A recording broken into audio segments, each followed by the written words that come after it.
It's been very well received. We're in our third printing already, and it has definitely hit a chord here. I wrote the book. I always write based on kind of what I feel people need.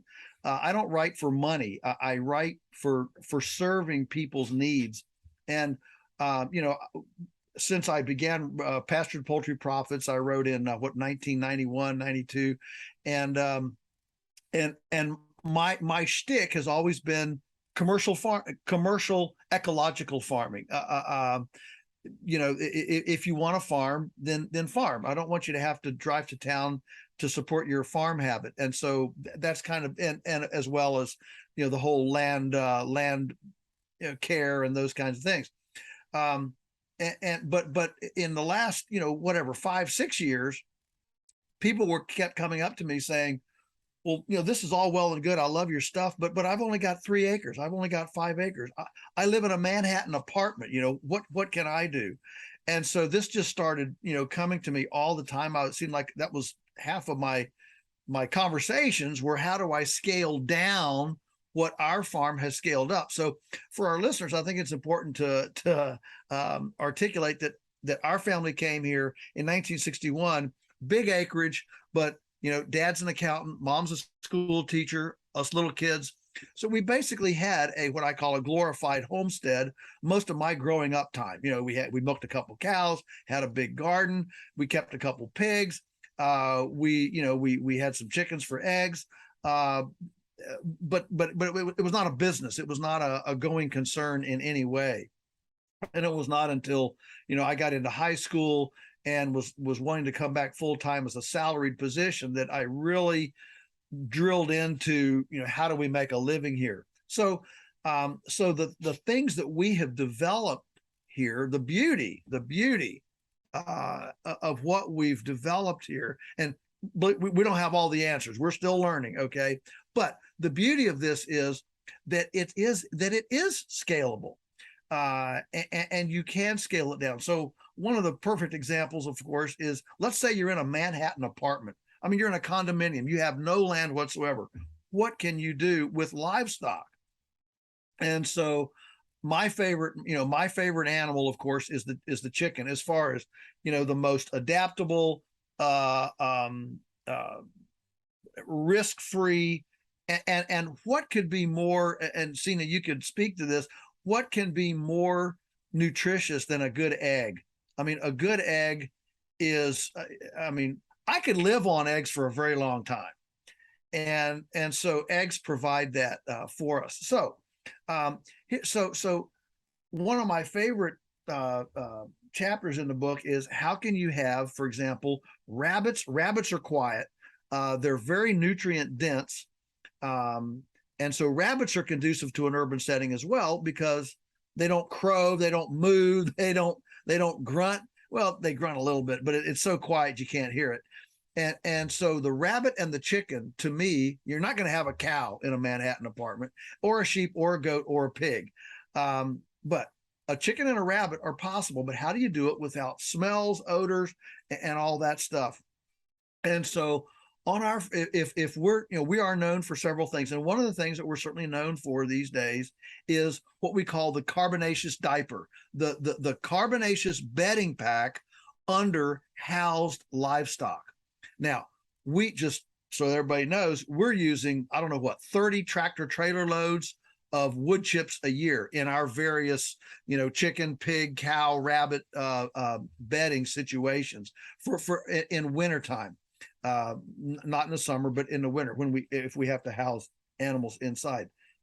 And this carbon, these wood chips, absorb manure and urine, and they balance out with carbon the nitrogenous droppings from the manure and urine, and create now a habitat in which worms and other bugs and microorganisms can decompose and eat those noxiously odored waste streams. And so think about a carbonaceous diaper. And so many people are so caught up on free range, free range. They've got to be out, you know, on the grass, the free. But you know what? If you have an extremely small lawn, you don't want chickens out on the lawn, because if you do, the kids are going to be bringing chicken poo into your house all the time, and that's not a it's not a good thing. All right. And so in a micro space, this carbonaceous diaper, which needs to be thick. Think about your own kids. All right. A diaper, you want depth there. You don't want just non-absorptive capacity. You don't want a tissue. You want something that's nice, you know, an inch that can absorb some stuff, right? And so when we talk about the carbonaceous diaper, we're talking about depth to be able to create a habitat that worms can grow in, bugs can grow in, microorganisms can grow in, and it's thick enough to absorb all of the waste stream coming into it. And so literally you can have 5 chickens in something that's no bigger than a large fish aquarium in your apartment, with a deep bedding under it, rabbits up on top even, and you could grow rabbit and have your own eggs. You take your kitchen scraps, throw it into the chickens, and the chickens, scratch around in there. You might want to put there's going to be some dust. So I recommend a spare room that you could open a window and provide fresh air in there, maybe some, maybe a fan ducting air out actually. So you dedicate a room for this, but think of how much room is taken up with, dog blankets, aquariums, gerbil things, cat litter boxes, all cat litter, dog, whatever. Here and see, I know, you're looking at, you said dog twice. I know you're looking at me with my 5 dog beds in the video. Yeah. They do take a lot of space. So if you're looking behind Cena right here, those 2 dog beds right there, I'm talking about no more room than one of those dog beds. You could have 3 chickens in there, provide a couple of eggs a day for you and your family. If you wanted to go just a little bigger, to 5 chickens, then you could have, 3 eggs a day. And so when you think about taking up room, this is less than an entertainment center. It's no more than a dog bed. It's not much more than a cat litter box. Or think about cat toys. You got paw things. You got all sorts of playthings for a cat to play with. Dogs don't need anything to play with. You just pet them on the head and tell them they're wonderful, and that's all they need. Cats, they kind of need a little more stuff. So if you took all your cat play things in the litter box and you put that together, we're talking about small spaces here.